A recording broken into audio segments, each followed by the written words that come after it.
Hi everyone! I recently discovered the book The Creative Act, A Way of Being by Rick Rubin and got so excited that I wanted to share some quotes with you in today's video. In the background, I'm working on one of my paintings for the upcoming exhibition this October. I must admit nowadays I'm not easily impressed by someone or something. At the same time, I strongly believe that the right people and resources find you at the right moment for you. Therefore, I am not surprised that it's exactly during the preparation for my exhibition that I came across the book of Rick Rubin and his ideas about the creative process. He is actually a record producer who over the years has worked with many prominent musicians. His approach to creation is unusual, but uniquely effective and intimate to the world of the creative person. Before reading the book, I watched several of his interviews, and I strongly recommend them. You will find them in the description box below. I must say, in over 20 years of creating artworks, many of the thoughts Rick shares in the book are not entirely new to me.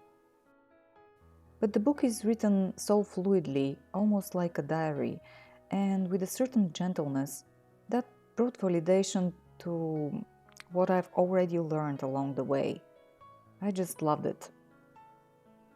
At this period of my life, Ricky's wisdom and his priceless insight into the creative process are certainly helping me through the endless and exhausting hours in the studio, in front of the big canvases for the exhibition, and I already know that they will carry me through the upcoming months of hard work and the inevitable anxiety. And although you might think the book is just for the creators, it isn't. As the subtitle of the book suggests, creativity is a way of being, and it applies to everyone. We all use creativity in our everyday life. Here are some quotes from the book that strongly resonated with me.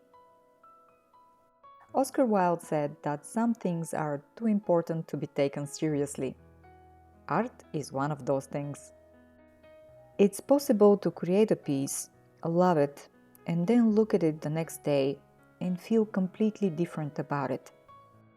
The inspired artist aspect of yourself may be in conflict with the craftsperson aspect, disappointed that the craftsperson is unable to create the physical embodiment of the inspired artist vision.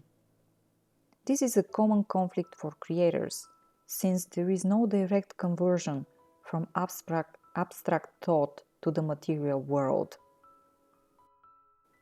Here is another one that resonated with me. In fact, it's impossible for anyone to experience your work as you do, or as anyone else does. You could have a distinct idea of what a piece means, how it functions, or why it's pleasing, and someone else can like it or dislike it for an entirely different reason. The purpose of the work is to awaken something in you first, and then allow something to be awakened in others.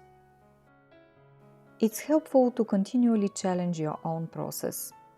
If you had a good result using a specific style, method, or working condition, don't assume that it's the best way, or your way, or the only way. Avoid getting religious about it. There may be other strategies that work just as well and allow new possibilities, directions, and opportunities. This is not always true, but it's something to consider. This one I really love because of the times we live in. Patience is developed much like awareness, through an acceptance of what is. Impatience is an argument with reality, the desire for something to be different from what we are experiencing in the here and now. A wish for time to speed up, tomorrow to come sooner, to relive yesterday, or to close your eyes, then open them and find yourself in another place. Time is something we have no control over.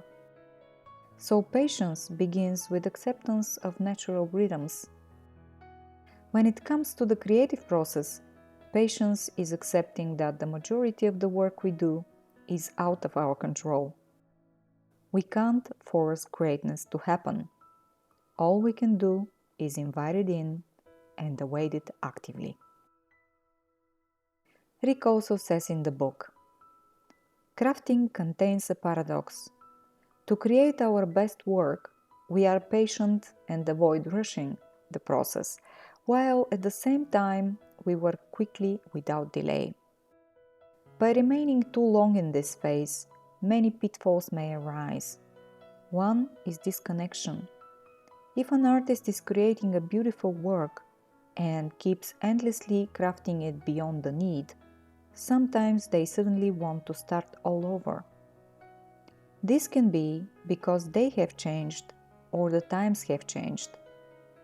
Art is a reflection of the artist's inner and outer world during the period of creation.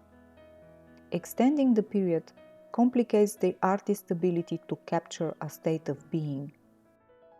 The result can be a loss of connection and enthusiasm for the work over time. And another one.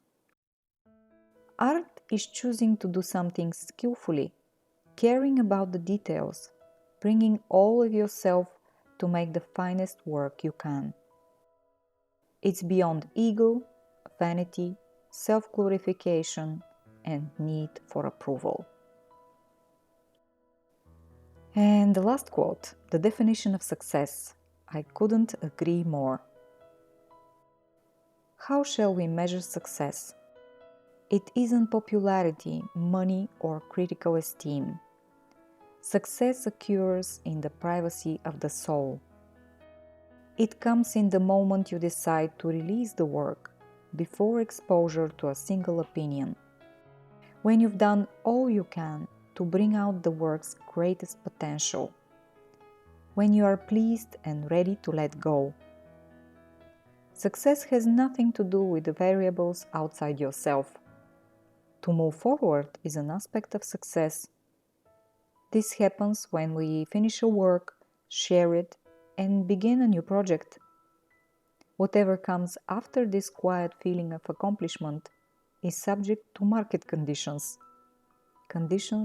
beyond us.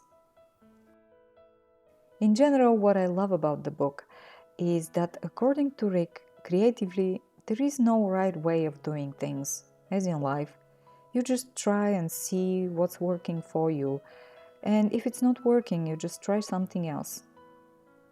Knowing how subjective everything about art is, this is a true revelation for any artist out there. And it's freedom of expression validated in a beautiful, gentle way. So thank you, Rick Rubin, and thank you all for watching and listening today. I wish you many completed creative projects that equal success in the privacy of your soul. And don't forget, as Rick says, the best work is the work you are excited about. See you soon.